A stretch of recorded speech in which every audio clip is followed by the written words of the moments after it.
الجنات وسيلة ولعلو الدرجات كفيلة وصلاة تحل بها العقد وتفرج بها الكرب وصلاة تكون لحقه أداء ولك رضا.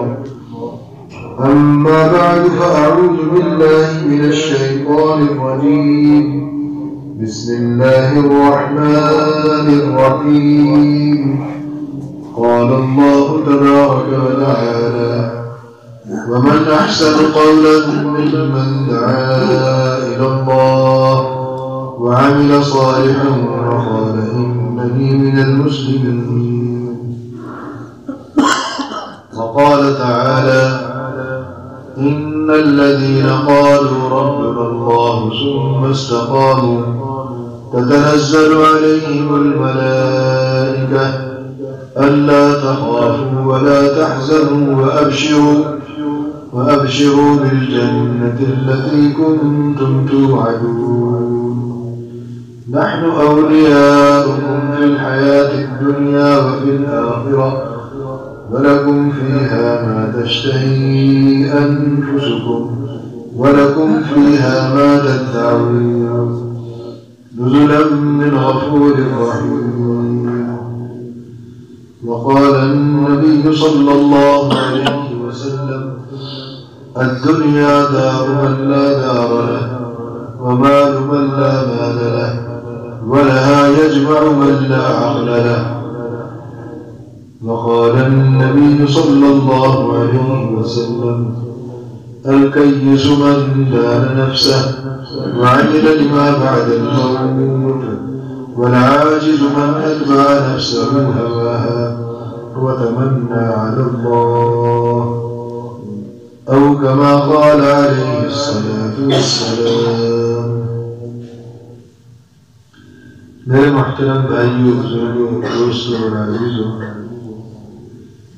یہ دنیا کی زندگی عارضی ہے، آخرت کی زندگی لامتناہی ہے، کبھی نہ ختم ہونے والی. یہاں کی خوشیاں بھی عارضی ہیں، یہاں کی مصیبتیں بھی عارضی ہیں، یہاں کی جوانی بھی عارضی ہے، قوت بھی عارضی ہے، حسن بھی عارضی ہے. لیکن آخرت کی جوانی، آخرت کا حسن، آخرت کی نعمتیں ہمیشہ کی رہیں گی. لیکن اگر انسان ناکام ہو گیا، رسوا ہو گیا، ذلیل ہو گیا، اللہ کی بارگاہ میں امتحان میں ناکام ہو گیا، تو پھر وہاں کی مصیبتیں بھی ہمیشہ اور بہت سخت ہیں، بہت سخت، بہت سخت، تصور بھی نہیں کیا جا سکتا، تصور بھی انسان نہیں کر سکتا کہ کتنی سخت. کیوں کہ اس نے اللہ کو ناراض کیا. اللہ نے اس کو زندگی دی، موقع دیا کہ جا مجھے راضی کر کے آ، میرے احکام پر چل کے آ، میرے نبی کے طریقوں کو اپنا کر زندگی گزار کے آ. لیکن اس نے میری بھی حکم حضوری کی، میرے نبی کی بھی نافرمانی کی. تو اللہ رب العزت ایسے انسان کو ہمیشہ ہمیشہ کے لیے ذلیل و رسوا کر. یہ دنیا والی زندگی ملے گی ہمیں تیاری کی کہ ہم تیاری کر کے جائیں، اللہ کو راضی کر کے جائیں. مختصر سی زندگی ہے، بہت مختصر زندگی، اتنی مختصر کہ کوئی پتہ نہیں کب ختم ہو جائے، کوئی پتہ نہیں کب بلاوا آ جائے. اتنی مختصر ہم جس کو لمبی زندگی بنائے بیٹھے ہیں، 60-70 سال، کوئی پتہ نہیں کب بلاوا. اس لیے سمجھداری یہ ہے کہ ہر حال میں اللہ کو راضی کیا، اللہ کے احکام پر چلا جائے، اللہ کی مرضیات کے مطابق زندگی گزاری. یہ دانائی ہے. اور نادانی کیا ہے کہ جو مل رہا ہے لے لو، جو ہاتھ میں آ رہا ہے پکڑ لو، حرام ہے، حلال ہے، کچھ بھی ہے بس قابو کرو، یہ نادانی ہے۔ اللہ نے کسی بھی انسان کے مقدر میں حرام نہیں لکھا، ہر ایک کے مقدر میں اللہ نے حلال لکھا۔ جو آدمی رشوت لے لیتا ہے، سود لے لیتا ہے، یہ اللہ نے اس کے مقدر میں یوں نہیں لکھا، اللہ نے اس کے مقدر میں حلال لکھا، لیکن اس نے قبل از وقت نادانی کی، ملنا اس کو یہ حلال ہی تھا، اس نے جلد بازی کی، قبل از وقت حرام طریقے سے وصول کر لیا، اللہ اس کے حلال میں سے کم کر دیتا ہے۔ حرام لے لیا، حلال کم کر دیا۔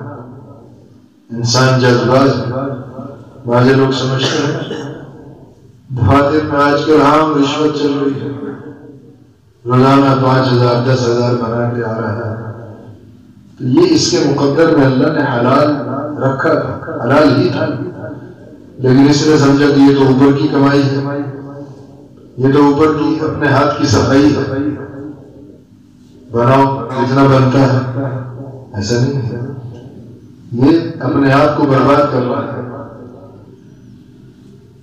تو اللہ رب العزت نے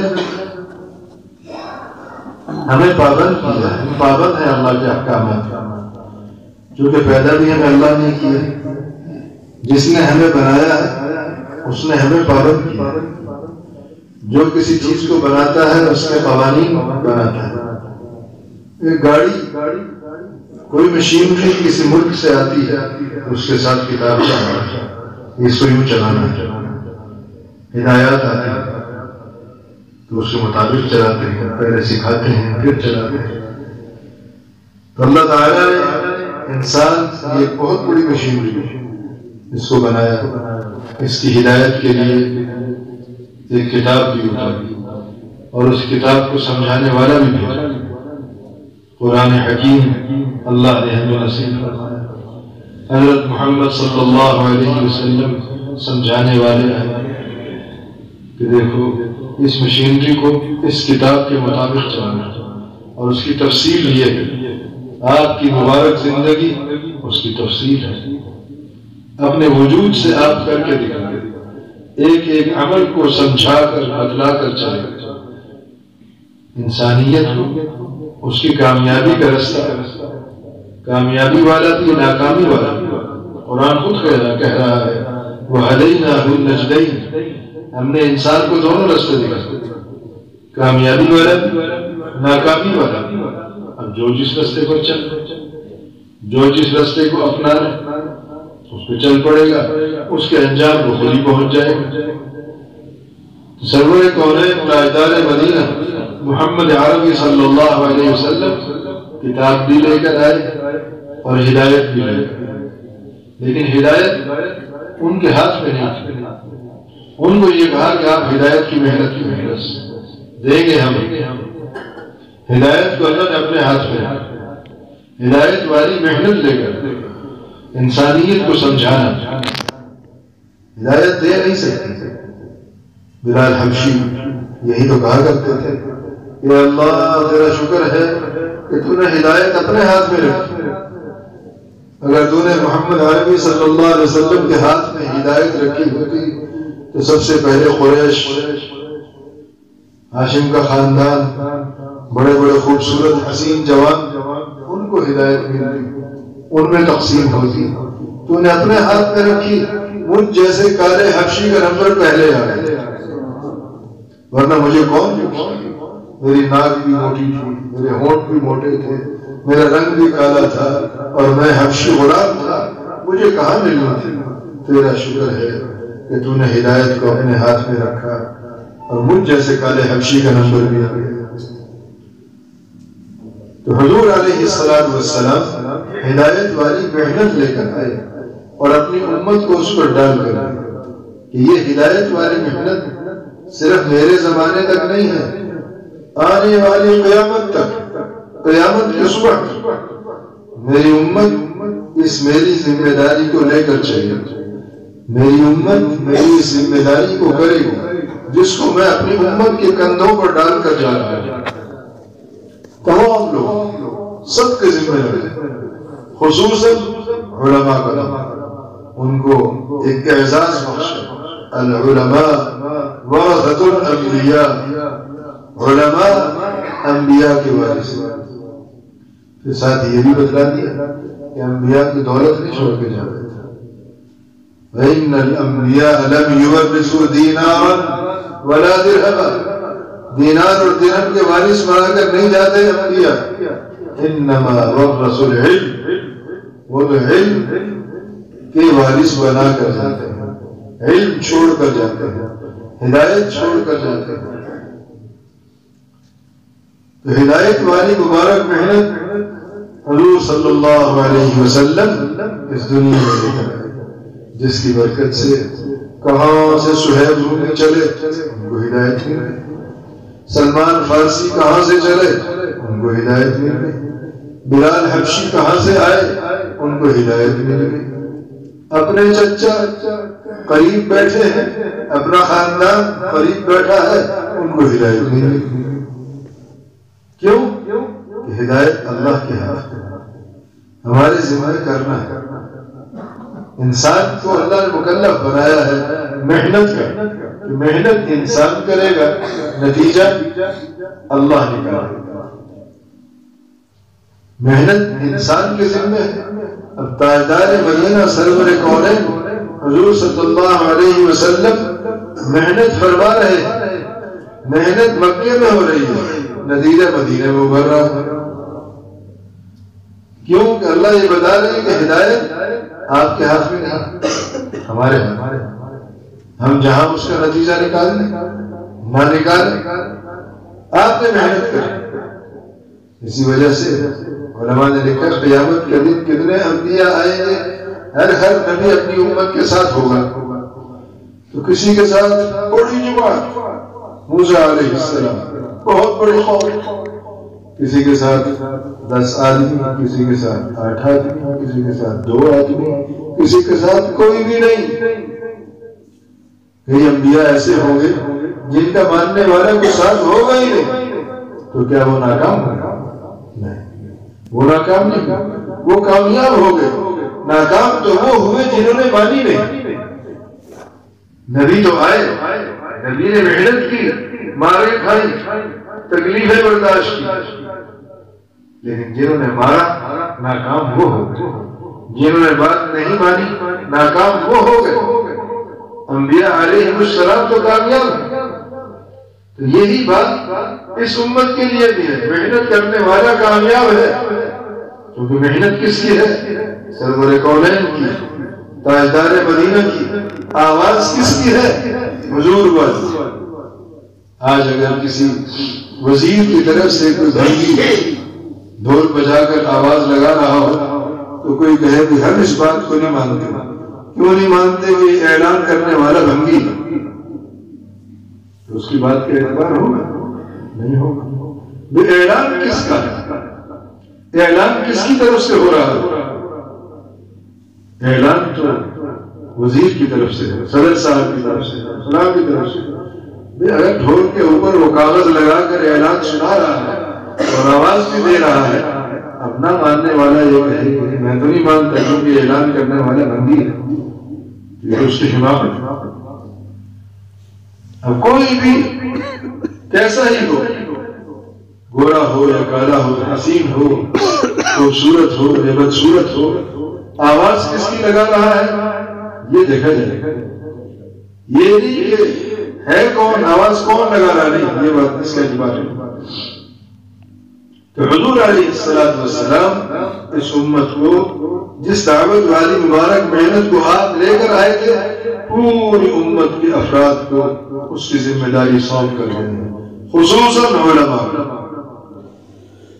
نے وارث، ان کو اعزاز بخشا۔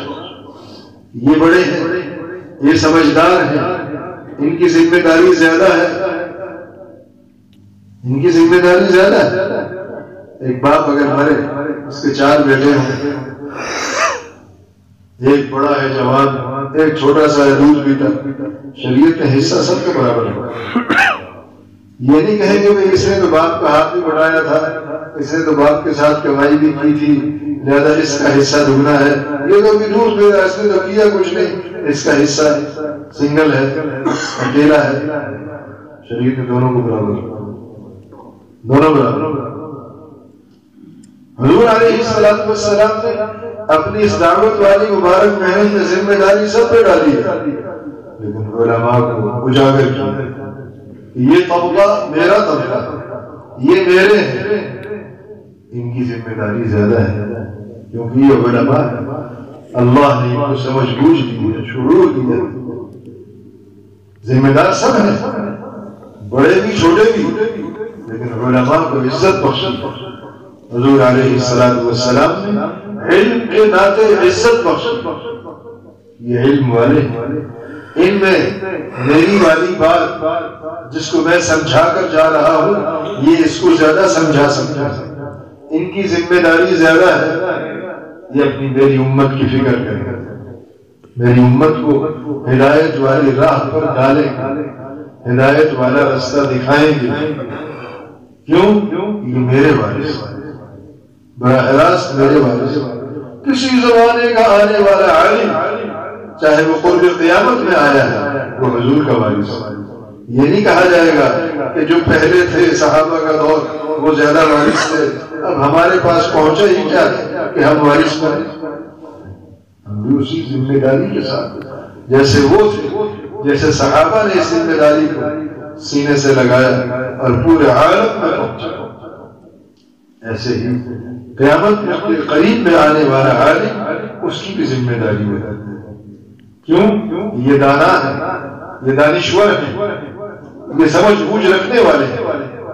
ایک عامی آدمی ہے، ذمہ داری اس کو بھی دی ہے، چھوڑا نہیں، اس کو مستثنا نہیں کیا، ذمہ داری ہر ایک کو ڈالی، لیکن علماء یہ امت کے شفیق مہربان امت کے ساتھ نرم معاملہ کرنے والے ہیں، جیسے باپ اپنی اولاد کے ساتھ نرم معاملہ کرتا ہے، سمجھتا ہے کہ میرا یہ بیٹا کس طرح سمجھے گا، عالم سمجھتے ہیں کہ عوام اس بات کو کس طرح سمجھے گا، ذمہ داری ڈالی۔ امام غزالی رحمۃ اللہ علیہ نے اپنی کتاب میں بہت سارے عنوانات بہت ساری باتیں کی، ایک عنوان مستقل یہ باندھا ہے شأن الفقیہ و حرفتہ، عالم کی شان اور اس کا پیشہ، کہ عالم کا پیشہ کیا ہے، موٹا کر کے اوپر یہ ہے، دوسری لائن صدر میں ہے تبلیغ ما بلغہ عن رسول اللہ صلی اللہ علیہ وسلم، کہ عالم کا پیشہ یہ ہے کہ وہ جو اس کو بات حضور صلی اللہ علیہ وسلم سے پہنچی ہے اس کو آگے پہنچانا، یہ اس کا پیشہ ہے۔ پیشے سے آدمی غافل نہیں ہوتا، تاجر اس کا پیشہ تجارت ہے، اس سے غافل نہیں ہوتا، مزارع زراعت کرنے والا اس کا پیشہ زراعت ہے، وہ اپنے پیشے سے غافل نہیں ہوتا، ملازم اس کا پیشہ ملازمت ہے، وہ اپنے پیشے سے غافل نہیں ہوتا۔ عالم کی شان تبلیغ ما بلغہ عن رسول اللہ صلی اللہ علیہ وسلم، کتنے سو سال پہلے لکھ کر چلے گئے، اور پھر آگے اس عنوان کو کئی صفحوں پہ انہوں نے پھیلایا ہے، جس میں یہ لکھا ہے کہ عالم کی شان یہ ہے کہ اپنے پورے محلے سے باخبر ہو، ایک ایک آدمی کو جانتا ہو، ایک ایک آدمی کو پہچانتا ہو، ایک ایک آدمی کی نماز کی فکر ہو، ایک ایک آدمی کی نماز کہ اس کی نماز درست بھی ہے کہ نہیں اس کا اس کو فکر ہو، جس نماز میں ایک نمازی نہیں آیا تو گھر جا کر اس کی خبرگیری کرے کہ کیوں نہیں آیا، اس کا حال پوچھے۔ جیسے سیدنا عمر رضی اللہ تعالیٰ عنہ خود گئے، ایک صحابی جو فجر کی نماز میں نہیں آئے تو جا کر ان کی والدہ سے ملے، وہ ملی کہ کیا بات ہے فلاں آج کیوں نہیں آئے، کہ ساری رات نفلوں میں کھڑے رہے، آنکھ لگ گئی تو فجر کی نماز پڑھ کے سو گئے۔ کیا کہ ان کا فجر کی جماعت میں نہ آنا، اگر وہ جماعت میں آ جاتے فجر کی نماز جماعت سے پڑھ لیتے، یہ مجھے زیادہ پسند ہے ساری رات نفلیں پڑھنے سے۔ امیر المومنین ہے، ہر ایک سے باخبر ہے، ایک آدمی فجر کی نماز میں نظر نہیں آیا ان کے گھر پہنچا۔ امام، اس کے بارے میں امام غزالی لکھ رہے ہیں کہ اپنے نمازیوں سے باخبر ہو اور ان کے حالات کی اس کو خبر ہو، اس کو نماز آتی یا نہیں آتی اس کی اس کو خبر ہو، اس کی نماز درست بھی ہے کہ نہیں، کیا پڑھتا ہے اس کی اس کو خبر ہو۔ شأن الفقیہ و حرفتہ، عالم کی شان اور اس کا پیشہ۔ میرے بھائیو، آج ہم بھی دیکھ لیں کہ ہم کیا کر رہے ہیں، ہماری شان کیا ہے۔ ہم نے اپنی شان دنیا کو بنا ہوا، دنیا میں لگ گئے، دین سے غافل ہو گئے، لوگوں کے دین سے بھی غافل ہو گئے، اپنی بھی پرواہ نہ رہی، لوگوں کی بھی پرواہ نہ رہی، اپنی بھی فکر نہیں، اوروں کی بھی فکر نہیں۔ یہ تو بڑی کم نصیبی کی بات ہے، ورنہ علماء اور عوام کا جو ایک جوڑ تھا، بہت زبردست تعلق تھا۔ عوام علماء سے اپنے فیصلے کروایا کرتے تھے، عوام علماء کے پابند، علماء کے اشاروں پر چلتے تھے۔ تعلق حضور علیہ السلام نے ایسا تعلق بنایا تھا کہ یہ عوام اپنے علماء کے ساتھ اور علماء اپنے عوام کے ساتھ۔ جو جو دین سے دوری ہوتی چلی گئی، علماء سے لاغرضی ہوتی چلی گئی، علماء سے دور ہوتے چلے گئے۔ انگریز نے محنت کی، علماء کے خلاف کر دیا، علماء کا مخالف بنا دیا عوام کو علماء سے کاٹ دیا، اور وہ اپنی اس چیز میں کامیاب ہو گیا۔ ہندوستان اور پاکستان جب تک ایک تھا، کوشش تو اس نے اسی وقت شروع کر دی اور وہیں اس چیز میں وہ کامیاب ہو چکا۔ وہ چیزیں جو گھٹیا لوگوں کے لیے تھی، وہ اس نے عوام کے لیے منتخب کر۔ اچکن علماء پہنتے تھے تو اس نے ہمارے جو درجہ چاروں کے لوگ ہیں ان کو اچکن پہنوائے۔ علماء کڑا کی ٹوپی رکھتے تھے یا کپڑے کی ٹوپی سر پر رکھتے تھے، وہ اس نے چھوٹے درجے کے لوگوں کو جو ملازم تھے ان کے سر پر رکھوا دیا۔ بیروں کے سر پر ٹوپی رکھوا کہ بیرے لمبی کیپ کپڑے کی پہنے۔ نفرت ڈالے عوام اور علماء نے، نفرت ڈالے، اور جہاں اپنے گاؤں کے کمیوں کے لیے 2 قلعے رکھے، علماء کے لیے، عالم کے لیے 5 قلعے رکھوا دیے، تاکہ اس کا نام بھی کمیوں میں آئے، عالم کا نام کمیوں میں آئے۔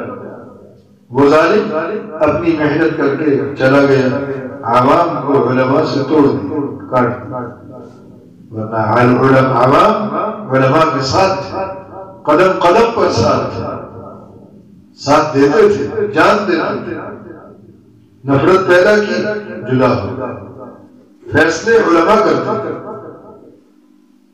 ایبٹ آباد میں ہماری جماعت گئی، اب بھی وہ مسجد ہے، بہت بڑی مسجد ہے، وہاں اوپر ایک سیڑھی محراب کے اوپر اونچی مسجد ہے، یہاں وہ بنا ہوا بیٹھنے کی جگہ۔ تو میں نے ان لوگوں سے پوچھا کہ یہ کیا ہے، سیڑھی بھی سے چڑھ رہی، تو انہوں نے بتایا کہ بہت پرانی مسجد ہے، ہمارے قاضی صاحب تھے، نسل در نسل قاضی چلے آ رہے تھے، تو لوگوں کا ہجوم اس مسجد میں ہوتا، فریقین آتے تھے، تاریخیں پڑھتی تھی، قاضی صاحب بھی اوپر بیٹھتے اور فیصلے کرتے، جو فیصلہ یہاں ہو جاتا تھا اسے کوئی چیلنج نہیں کر سکتا۔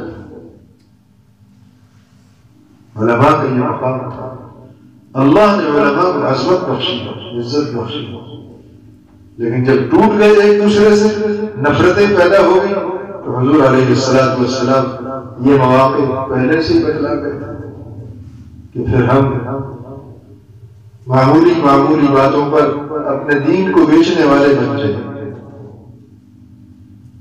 آپس میں دل بھر جائے، تعلقات ختم ہو جائیں، علماء سے لوگ نفرت کرنے لگے۔ قرب قیامت کے علامات یہ ہیں، دور ہو جائیں، علماء کی ضرورت ہی نہیں، محسوس ہی نہیں کریں گے، طلب ہی نہیں ہوگی۔ لیکن میرے بھائیوں، حضور علیہ السلام اپنے مبارک زمانے میں جو دین دے کر گئے تھے، وہ دین ملے گا علماء ہی سے۔ جو مبارک زندگی آپ دے کر گئے تھے، وہ مبارک زندگی ملے گی علماء ہی سے، اس کے بغیر ہم کامیاب نہیں، اس کے بغیر ہم جی نہیں سکتے۔ اللہ نے علماء کو ہمارے سر کا تاج بنایا، علماء ہمارے سر کے تاج ہیں، لیکن افسوس کہ جو آج رویہ بڑھتا جا رہا ہے وہ ہم سب کے سامنے ہے۔ اولاد کو ہم عالم کیوں نہیں بناتے؟ کہتے ہیں لوگوں کی روٹیوں پر ٹکڑوں پر پلے گا، مسجد کا امام بن جائے گا، کیا تنخواہ ملے گا، کہاں سے اپنی ضرورتیں پوری کرے گا۔ اس دنیا کی لالچ میں اپنی اولاد کو دین سے محروم کر دیتا ہے، نہ قرآن پڑھایا نہ دین پڑھایا، بس ABC میں ڈال دیا، ادھر ہی سے بار بار۔ کتنے افسوس کا ہو مسلمان کا بچہ اور نماز نہ ہو مسلمان کا بیٹا اور دین کا پتہ ہی نہیں۔ ایک باپ مرا، اس کے 6 بیٹے، مرنے کے بعد وہ آپس میں مشورہ کر رہے اس کو کیا کرنا۔ 3 کہنے لگے اس کو جلا دو، مسلمان 3 بیٹوں کی رائے تھی، مرے لوگ تو جلاتے ہیں، جلا دو۔ 3 کہتے نہیں ہم مسلمان ہیں، مسلمان جلاتے مسلمان دفن کرتے۔ یہ کون مشورہ کر رہے ہیں؟ باپ کے 6 بیٹے جن میں 3 ایک طرف ہے اور 3 ایک طرف، جوان کتنی دین سے دوری کی بات۔ تو ان کو یہ نہیں پتا کہ ہمارا باپ مرا ہے، ہم نے اس کو نہلا دھلا کے غسل دے کے کفن دے کے جنازہ پڑھ کے دفن کرنا، وہ کہہ رہے جلا دو۔ ہندوؤں کی فلمیں دیکھی ہوگی، ان کی موویاں دیکھی ہوگی نیٹ پر، ان کو یہی بدلا تو یہی ہوتا ہے، جلا دو۔ مسلمان کو اور اتنا نہ پتا،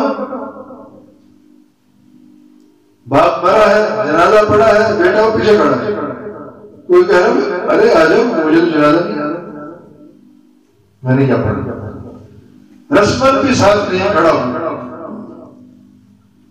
جب بے دینی ہوگی پھر ایسے حال ہے۔ میرے بھائیوں کتنے افسوس کی بات ہے، ہم کتنے دور چلے گئے دین سے۔ جب اولاد کو ہم دین سکھائیں گے تو ہماری اولاد دیندار بنے گی، دین والوں میں بٹھائیں گے تو ہماری اولاد دین والی بنے گی۔ جب دین والوں کے ساتھ نہیں بیٹھے گی، دین پڑھے گی نہیں، دین سنے گی نہیں، تو ہماری اولاد کو دین کا کیا پتا۔ شروع سے جب غرض ہی دنیا تھی، دنیا ہی میں لگا دیا تو دنیا ہی آئے گی، دنیا کا پتہ لگ جائے۔ يعلمون ظاهرا من الحياة الدنيا وهم عن الآخرة هم غافلون، دنیا کے ظاہر کو خوب جانتے ہیں، آخرت سے غافل۔ آج سب معلوم ہے، دنیا کو خوب سمجھتے ہیں۔ صحابہ کی تربیت کیسی ہوئی تھی، اللہ نے کیسے بہترین مربی سرور کونین محمد عربی صلی اللہ علیہ وسلم جو تربیت کرنے والے صحابہ کی جماعت فارس نہاوند کے علاقے میں آئی، اس کے امیر تھے نعمان ابن مقرن رضی اللہ تعالی عنہ۔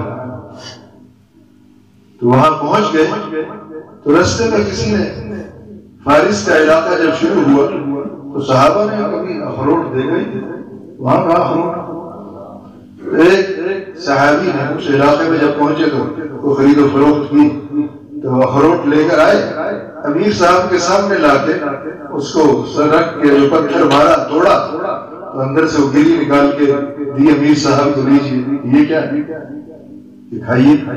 امیر صاحب نے کھائی، کھا کر یا اللہ تو کتنا کریم ہے، پتھر کے اندر تو نے روزی رکھی ہے، اخروٹ کو نہیں جانتے، یہ پتہ ہی نہیں اخروٹ اس کو پتھر کہتے ہیں، کیونکہ پتھر سے جو توڑا، یا اللہ پتھر میں تم نے روزی رکھی ہے۔ آگے جب پہنچے نہاوند کے علاقے میں جو کہ مقابلہ تھا کفار کے ساتھ، تو ان کو اعلان کیا، اپنے صحابہ کو کہا کہ دیکھو جب میں پہلی تکبیر کہوں تو تم وضو کر لینا، تیار ہو جائے، دوسری تکبیر کہوں سب تیسری تکبیر میں ہو حملہ کرتے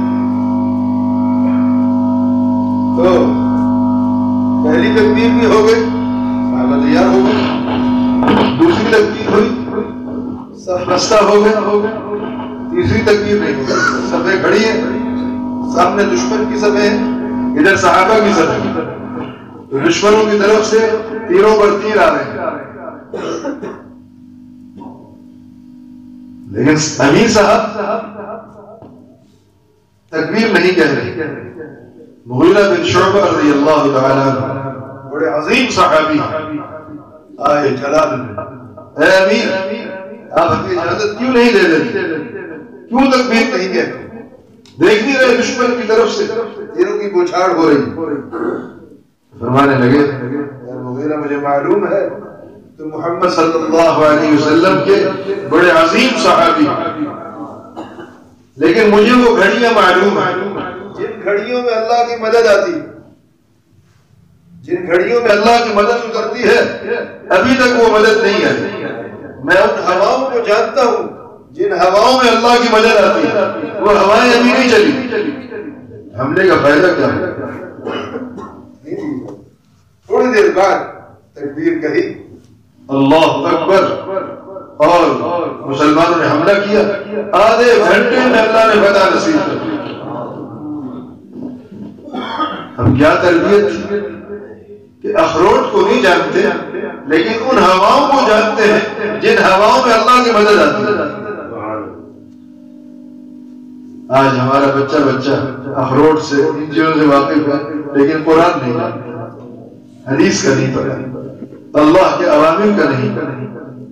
میرے بھائیوں، حضور صلی اللہ علیہ وسلم نے صحابہ کی ایک بڑی عظیم جماعت تیار کی، اور وہ جماعت دعوت والی مبارک محنت کو لے کر پورے عالم میں پھیل گئی، ایسی پھیلی کہ اپنی عملی زندگی دکھائی کہ یوں کرو، کونوا مثلنا، ہمارے جیسے ہو جاؤ،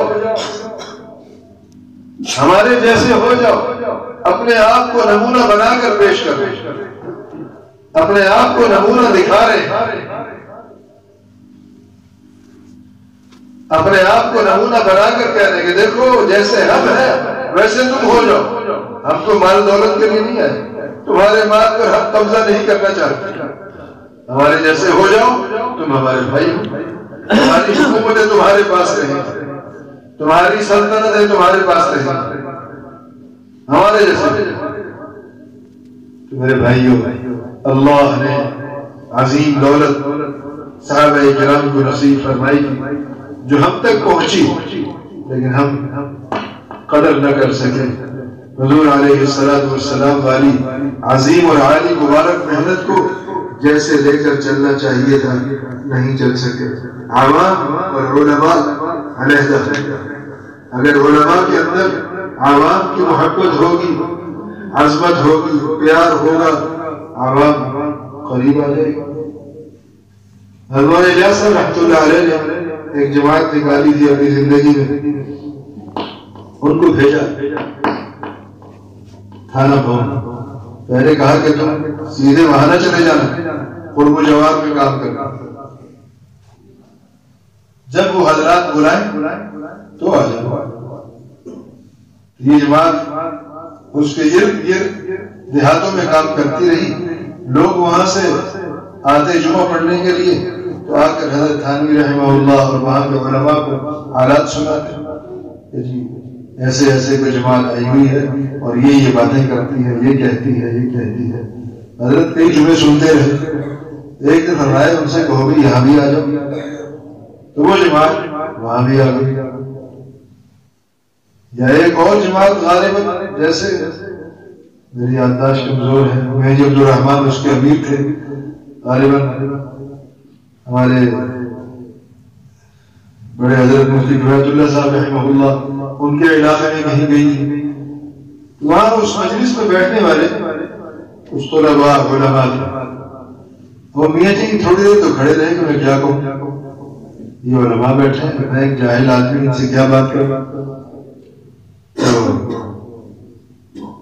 اس کے بعد رونے لگے، کھڑے تو کھڑے ہو کے انہوں فرمایا کہ بھائی مولوی الیاس نے جال تو ڈالا تھا، تم جیسے ایک بادشاہ تھا، اس کی مثال دی کہ ایک بادشاہ تھا، اس کو کوئل کی آواز بڑی پسند تھی، تو اس نے اپنے شکاریوں کو کہا کہ جب تمہیں کوئی کوئل ملے تو اس کو پکڑ کے میرے دربار میں لا کے میرے سامنے بیٹھا۔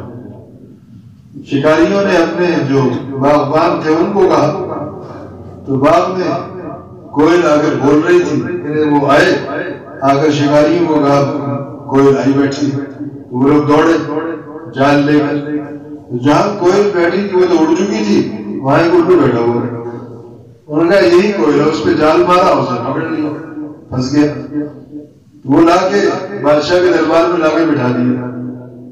بادشاہ نے کہا ارے یہ کوئل ہے، بیوقوف ہو، یہ تو الو ہے، انہیں کیا پتا تھا؟ انہوں نے کہا اچھا چلو کوئل آئے گی، کوئل پکڑ کے لے آئے، اسے اڑا دیا۔ وہ میاں جی کہنے لگے کہ مولوی الیاس نے جال تو پھینکا تھا تم جیسے سمجھداروں پر، علماء پر، لیکن اس جال میں پھنس گئے میرے جیسے الو۔ اب میں آپ کے سامنے کھڑا ہوں، کیا کہوں، کیا بات ہے؟ تو بات واقعی ایسی ہے کہ مولانا الیاس رحمۃ اللہ علیہ جو یہی چاہتے تھے کہ میری ہر جماعت میں ایک عالم ہو، ایک قاری ہو، عالم ان کی جو علماء عالمانہ ضرورتیں ہیں وہ پوری کرے، مسائل بتلائے، اور قاری ہر آدمی کی قراءت تجوید درست کرے، نماز درست کروائے، الفاظ ٹھیک کروائے۔ تو وہ میاں جی نے جو کہا کہ جال تو پھینکا تھا علماء پر، علماء تو قابو آئے نہیں، میرے جیسے الو پھنس گئے۔ الحمدللہ اللہ جس سے کام لینا ہے، جس کو اللہ پاک کام کے لیے کھڑا کر۔ مانسر ایک جماعت بھی عربوں کی، میرے ساتھ ایک تشکیل میں ہمارے ایک امیر صاحب تھے، قلندر خان اس کا نام تھا، وہ 2 سال میں سعودیہ میں رہا تھا، بڑا قربانی والا آدمی، اس کو ٹوٹی پھوٹی عربی آتی، قلندر، تو اس کو ٹوٹی پھوٹی عربی آتی، تو عربوں کی ایک جماعت وہاں تیار ہوئی ریمنڈ میں، ترجمان تھا کوئی، کئی سال پرانا والا، تو ماشاء اللہ علماء بہت ہیں۔ حضرت ظاہر شاہ صاحب رحمہ اللہ مشہور میں بیٹھے ہوئے تھے، تو عربوں والوں نے یہ مسئلہ سامنے ترجمان نے، مولانا نے فرمایا اس جماعت کو مانسیرے بھیجو، وہاں قلندر خان ہے، میں اس کو رکا لکھ دیتا ہوں، وہ انشاءاللہ اس جماعت کے ساتھ ہو جائے۔ جماعت کو رکا دے دیا، وہ مانسیرے چلے گئے، جماعت مانسیرے مرکز چلی گئی، وہاں مولانا ضیاء الحق صاحب نے اس کو دکھایا، مولانا نے جماعت کی 2 آدمی بھیجے، قلندر وہ کہیں آگے رہتا، وہ بلا کے لے آئے بغیر ہی حجت کو فوراً آ گیا۔ اب اس مسجد کی، اس مرکز سے، اس جماعت کی پہلی جس مسجد میں تشکیل ہوئی، تو وہ مسجد کے جو امام صاحب تھے وہ اچھے موافق آدمی تھے اور جماعت کی قدر کرتے تھے۔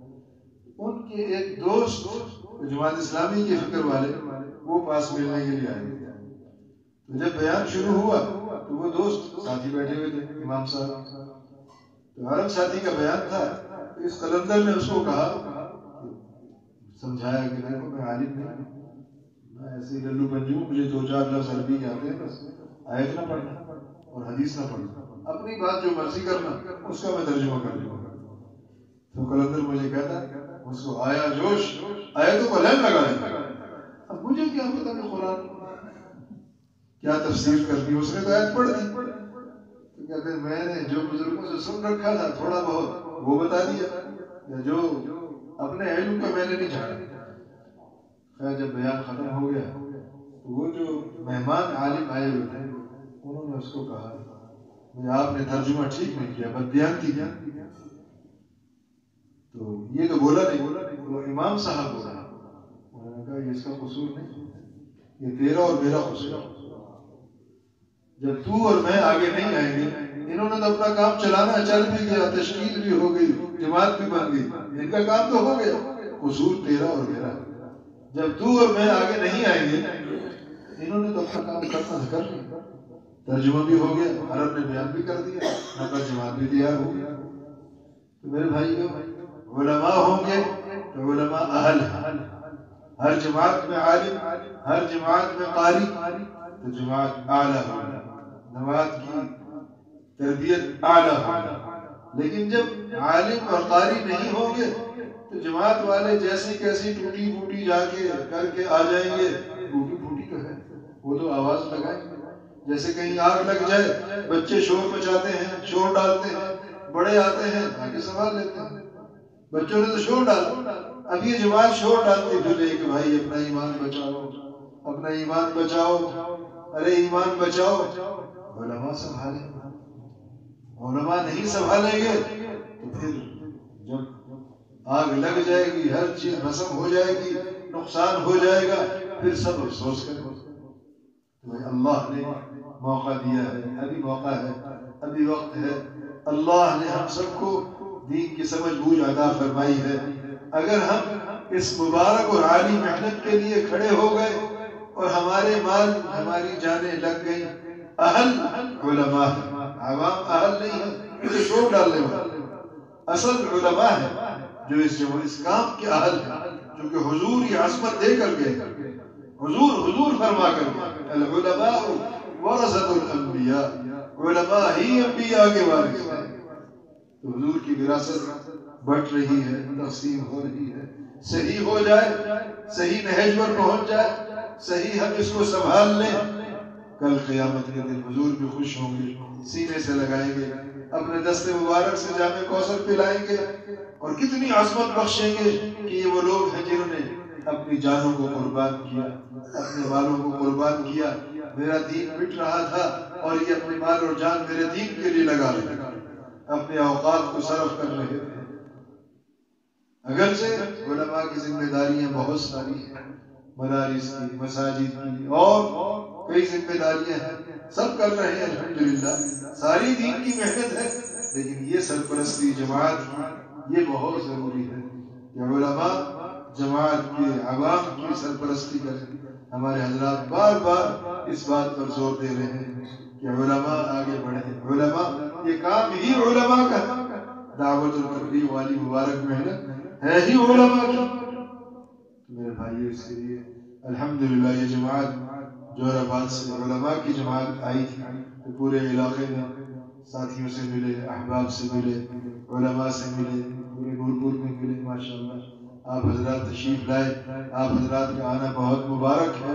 آپ حضرات نے ہماری حوصلہ افزائی فرمائی. اب جماعت سے جماعت آگے سے آگے اللہ کرے بنتی چلی جائے، نکلتی چلی جائے. ہماری جماعت بھی سرگودا سے جماعت آئی تھی، اس کی محنت پر الحمدللہ ہمارے یہاں سے 4 جماعتیں نکلی. چھٹیاں ہوئی، طلبہ بھی نکلے، علماء بھی نکلے، تو 4 جماعتیں پرسوں نکلی، 2 جمعرات کو 2 جمعہ. آپ حضرات یہ ہمت فرمائیں کہ یہاں سے کتنی جماعتیں نکلتی ہیں. آگے سے آگے کہتے چراغ سے چراغ جلے، روشنی پھیلے گی. ہم یہاں آئے ہیں، آپ حضرات آگے نکلے اور روشنی آگے جائے گی. جماعت والی مبارک محنت کی برکت سے لوگ دین میں آئیں گے، لوگوں کے اندر دین کی عظمت پیدا ہوگی، محبت پیدا ہوگی. کیونکہ دعوت والی مبارک محنت ایک عظیم محنت ہے جس میں ہر قسم کا انسان الحمدللہ چل رہا ہے. ہر قسم کے افکار والے لوگ بیچ میں چل رہے ہیں. ہر کوئی، جیسے ہمارے حضرات فرماتے ہیں، میں جن کی اقتدا کر رہے ہو ان کے پیچھے چل کر، ان سے سیکھ کر دین کی محنت میں لگو. کلمہ طیبہ ہم سب کا مشترک، اللہ ہم سب کا ایک ہے، نبی ہم سب کا ایک ہے، دین ہم سب کا ایک ہے. یہی آواز ہے. کبھی نماز پڑھنی ہے، جس مسلک میں بھی ہو پڑھو، لیکن سیکھ کر اپنے مسلک کے مطابق چلتے رہو، اوروں کو نمازی بناتے رہو، اور اپنے مسلک کے مطابق چلو، اوروں کو دیندار بناتے رہو. اختلاف والی بات ہے. اس لیے فرمائے بھائی کون احباب انشاءاللہ نقد اللہ کے راستے میں نکلنے کے لیے تیار ہے، تاکہ جماعت آئی ہے اس سے جماعت نقد آگے نکلے. اور دوسرے احباب چلے 4 ماہ کے لیے، علماء کے لیے تو سب سے پہلے 1 سال اس لیے ہے کہ اللہ نے ان کو علم دیا ہے. جتنا یہ آدمی پھلے گا، پھولے گا، پھیلے گا، بڑھے گا، اس سے اتنا ہی زیادہ فائدہ ہوگا. عالم جتنا آگے دور تک نکلے گا، اللہ ان کی برکتیں، رحمتیں اس سے لوگوں کو زیادہ مستفید فرمائے. کیونکہ عالم ایک عام آدمی وہ اس کو اپنی ذات کا مسئلہ ہے کہ اس نے اپنی تربیت کرنی ہے. عالم جو نکلے گا اللہ اس کی برکت سے پتہ نہیں کتنوں کی تربیت کرے، کتنوں کی ہدایت کے فیصلے ہیں. اس کے لیے فرمائیں ایک ایک ساتھ نقد اللہ کے راستے